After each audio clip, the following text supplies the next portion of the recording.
Hi, my name is Kelvin.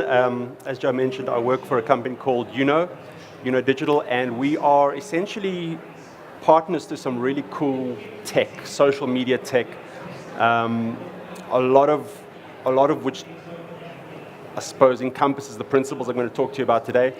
And one of those principles is around how to use social media data for more than just the marketing PR angles that we may be used to or that we've been doing for the last couple of years. I'm sorry if there's going to be some feedback. I'm going to stand here and just kind of click through. So one of the basic principles is that for the last 10, 15 years, people have been putting out information onto the social web, basically on big billboards, public spaces, and when you look at that in their trillions, that kind of data can be mined. And the mining that takes place on that kind of data can be used to analyze anything from habits to insights to needs, desires, intent, loyalty, which is some of the stuff that we're going to be talking about. Just as an example, this is the number of posts, the public Twitter posts from South Africa for last year. It's about 291 million posts. And you can imagine the kind of information that you can gather from that when you start digging into the nuances that people are telling us on a day-to-day basis. So if we had to look at, for example, everybody that mentioned Nando's versus everybody that mentioned Spur.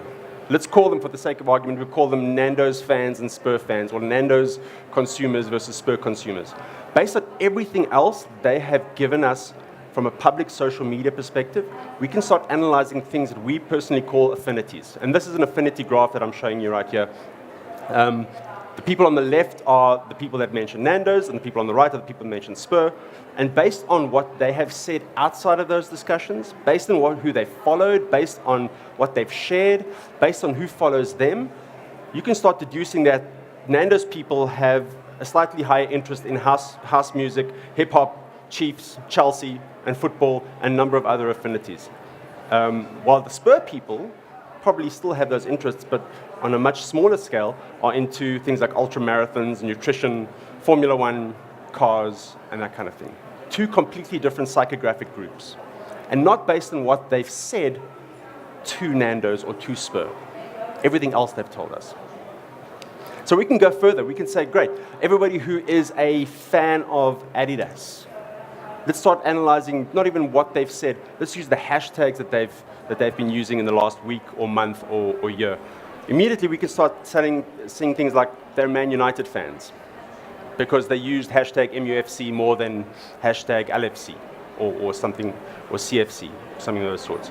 We can see that they watch Date My Family, and we can literally see where they watch it, which day they watch it, and in what volumes they're watching it. Well, not necessarily what volumes they're watching it, but how they're engaging with it. And we can start extrapolating engagement and viewership and consumption of that show based on the engagement they have on a social platform. And then we can also see that they had something to say about the AFCON Cup at that time. Totally different to the Woolworths fans who told us that they watched the Queen on Mzansi. They told us that they watched the budget speech in droves. And we can also see that they had something to say about the Mzansi Music Awards. Sorry, did I go straight past that? Yeah, apologies. So, traditionally, anybody who's used these kind of things before, who've analyzed social media data in some kind of way, you've probably seen this thing. Sentiment, word clouds, volumes, engagement rates. And traditionally, our bosses have been okay with that. They've been great, cool, show me a sentiment graph. More people were happy this week, more people were sad this week. But that's done. No major business decisions have ever been made on your sentiment going up for the week. I can guarantee you. So the evolution that social data is taking is we need to dig a little deeper. And the first step is let's go further than sentiment and let's start looking at things like emotion.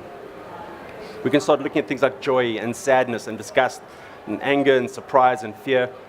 And if you're a food retailer and you have a high level of disgust, you need to start paying attention. And that's a lot more valuable than a 16% negativity versus 26% positivity. So immediately we're starting to get closer to this idea of nuanced intent and likes and dislikes. But when we start looking at actual discussions, things like this top one, I just made the best cup of coffee ever. Where would you analyze that? Where would you categorize that in traditional terms? Anybody? Sentiment? Probably something like positive. But then you've got something a little bit more nuanced. 4 a.m., 6 a.m., no matter. If my dad awakes, the coffee must be made. Sure, I'll miss this part of my day when I leave. Or this guy, Hamlet, The Lion King, Sons of Anarchy, Strange Brew, I Need Coffee. These are all coffee discussions. And if I was Nescafe or Starbucks or any kind of coffee manufacturer or retailer, I want to know something a little bit more than whether people are happy or sad about coffee. Because most of the time, they're probably going to be happy about the experience of coffee, otherwise they wouldn't drink coffee. So we're trying to teach the people that we work with and the industry as a whole that sentiment and even emotion is just not enough. Because people are giving us things like this one over here, which says that he likes watching coffee while he likes drinking coffee while he binge watches series. And that's an important aspect to any marketing manager who's trying to analyze when they should be showing coffee ads, who should they be targeting, what's the context of those campaign strategies that they need to be looking at. So here's an example. Let's look at people making coffee in a general aspect. They're not talking about any specific brands, they're just talking about when they make coffee, and they're telling us how do they make coffee. And again, if I'm Nescafe, that is an extremely powerful insight and categorization of that text. People saying that they're night crawlers and they need coffee at night. There's a whole bunch of people who are live casting it, just saying that they're drinking coffee. There's people who are saying that they're adventurous and they like to try new flavors of coffee. And then there's this larger group which are telling us that they like making coffee with or for others. And when you're sitting around your marketing table, whether you're an agency or a brand, and you're trying to come up with a way to position your coffee product, knowing this insight is going to change the way that you pick that up. So anybody who's ever seen this before, ever met me before, has heard about this Tabasco story ad nauseum, but I think it's great. When people talk about Tabasco, they don't say, I like Tabasco, I hate Tabasco. If they don't like Tabasco, they don't talk about Tabasco. It's not that kind of thing. It's not a telco or a bank where you've got some positivity and some negativity. What they generally tell us is where they put Tabasco. What kind of food do they put Tabasco on? 95% of all these discussions are people saying that I can't wait for dinner, I'm going to smother my dinner in Tabasco. And what that dinner is and how that type of food changes over time is valuable to Tabasco. So one of the really interesting things we found was there was a massive spike around about this period here, this was a couple of years ago, and it was people putting Tabasco on oysters. Oyster Festival, around about June, July, if I'm not mistaken, no-brainer, they knew this. What they didn't know was that between April and August of that same year, there was a whole bunch of people putting it on salad. And then the discussion started going, cool, well, why are they putting it on salad? Well, maybe it's cold and bland and they're still trying to be healthy, but they need something to enable them to get through this thing that they want to do, but not necessarily an easy thing to do. So something that changes the way that Tabasco potentially markets in winter. Their point of sale activations are maybe different than what they would have done the previous year. Also, what they would never have known is that there's a whole bunch of people, at least it was about 9% of people in this period of time, that said they were putting it on Tabasco. Putting Tabasco on popcorn. With Tabasco on the brain. Putting Tabasco on popcorn. None of their market research had told them this. But the people that are putting it on popcorn, they brag about it. This is the coolest thing they've ever done. Anyone here put it on popcorn? Tried? One? No? It's fine. Generally, when I do this, 10% of the time, there's somebody in the room that says, I've done that. And Tabasco didn't know that. But the social media data, enough people were telling them that this is a thing for them to potentially go to, maybe Stackinico or New Metro and come up with this promotional Tabasco flavored salt that they can put in there. And using that social data in a different way potentially changes that. So getting to where we wanted to get to in the first place, let's look at a single campaign that Hyundai did a couple of years ago. They sponsored the Super Bowl. They put an ad up at the Super Bowl. They put some product placement in The Walking Dead, and they did an ad at the Oscars. Just looking at a volume graph, this basically said that the Super Bowl won, right? We're looking at a sentiment graph, still, Super Bowl won. A little bit of negativity, mostly positivity, but this is not even half the story. Because once you start adding context, you can start seeing that all that Walking Dead conversation was actually people laughing, saying this is the worst product placement I've ever seen in my life. Why is a zombie driving Hyundai? Please, dude, this is ridiculous. So we can kind of take that out of the picture. Let's, just by looking at the context and analyzing that most of that were just jokes and memes and people taking the piss out of it, we can remove that from our analysis because we're trying to work out what worked. So, using the categorization we spoke about with Tabasco, we started saying what did work and why did it work? Why are people happy about us? Why are they saying good things about us? And over there, people loved the commercial. It was about a kid wrestling a bear or something cute, and they reacted really well. Plus, it's Super Bowl, so there's just a lot of exposure. That's great. Media team, well done. Creative team, well done. You've got a lot of exposure.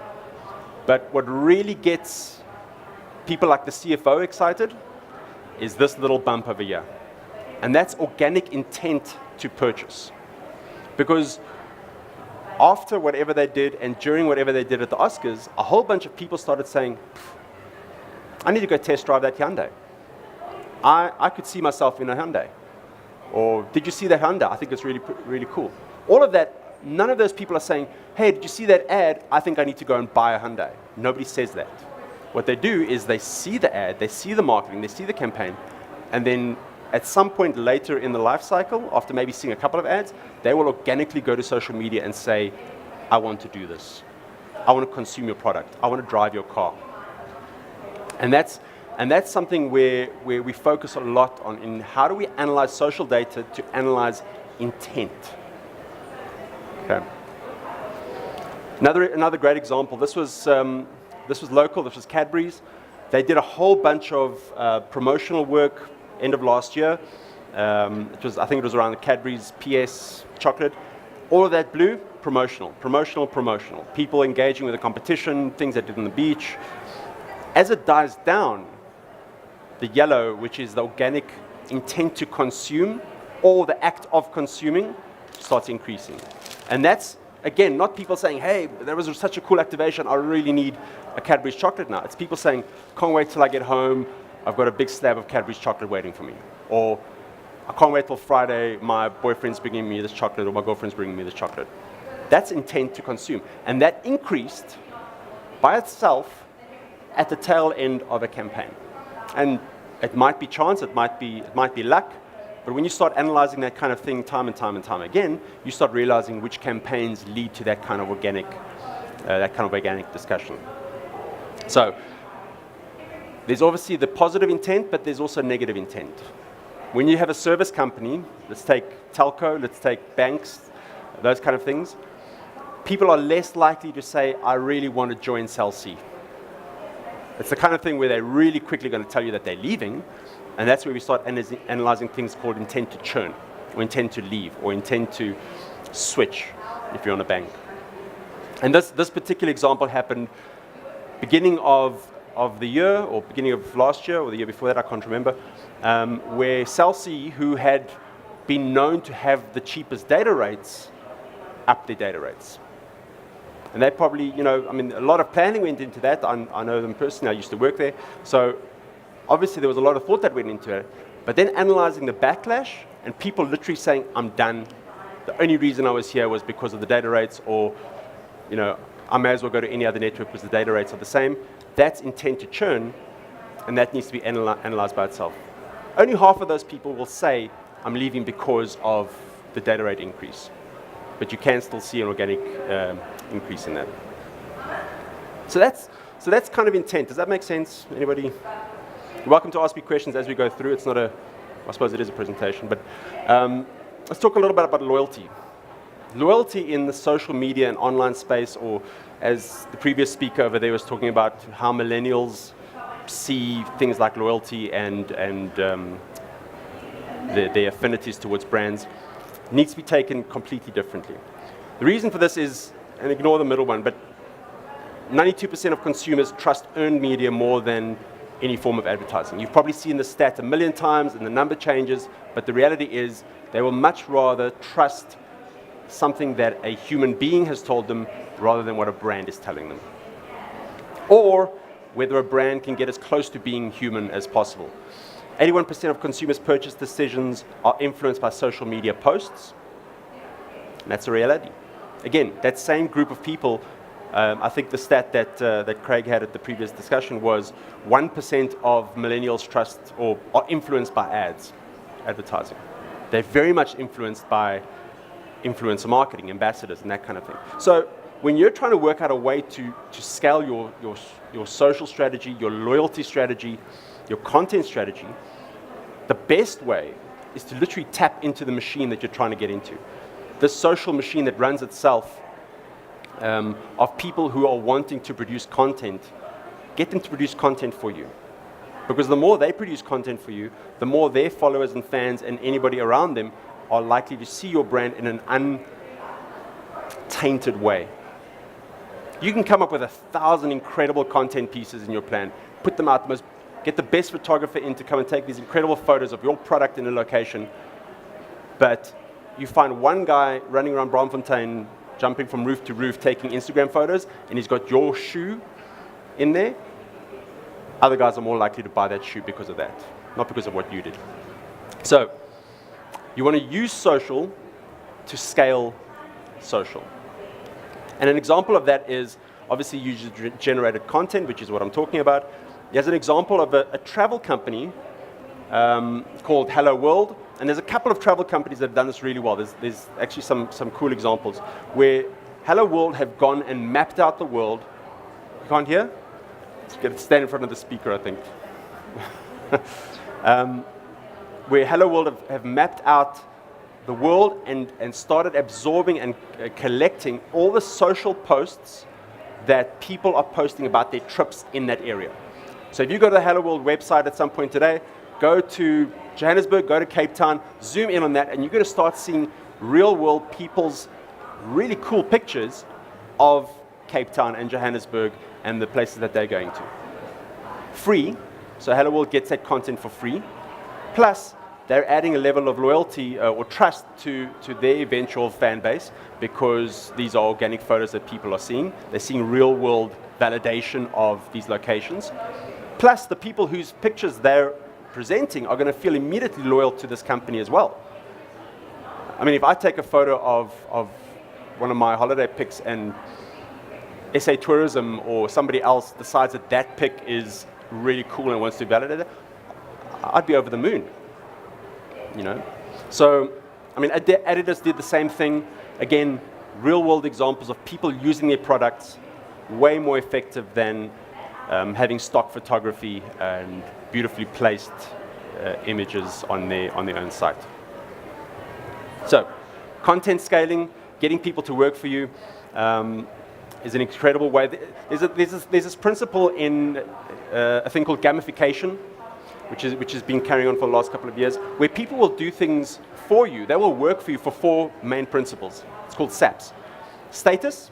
So if you give them some kind of status and hierarchy and saying, you're great, you're amazing, you're the best photographer we have on the ground, they'll keep working for you. Access. So you give them access to content or exclusives or products, things that their peers can't get hold of, they will work for you. Power.